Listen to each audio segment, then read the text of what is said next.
Many people turn to the Bhagavad Gita during difficult times, and there's a reason for that. The Gita doesn't promise a life without problems. It teaches you how to stay steady even when life becomes overwhelming. One of its core teachings is that most of our suffering doesn't come from the world outside, but from the constant noise inside our own minds. Anxiety grows when we keep imagining every possible outcome.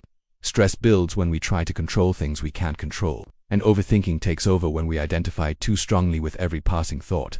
The Gita teaches that the mind is like a river. When the flow is rough, everything seems chaotic. When the water becomes still, you can finally see clearly. Krishna tells Arjuna that inner peace begins when we learn to step back from our thoughts and observe them instead of becoming trapped by them.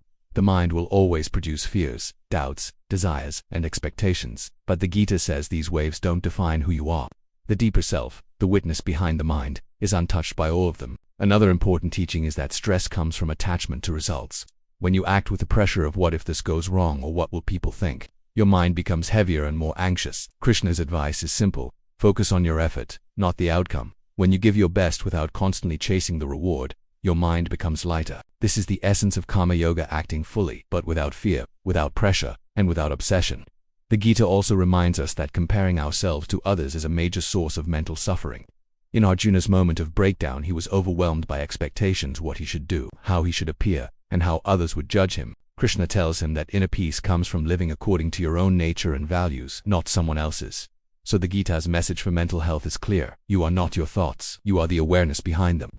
Do your duty without fear, let go of trying to control everything, and stop measuring yourself with someone else's yardstick. When you understand these teachings, the mind becomes calmer, decisions become clearer, and peace stops feeling like something you chase. It becomes something you naturally return to.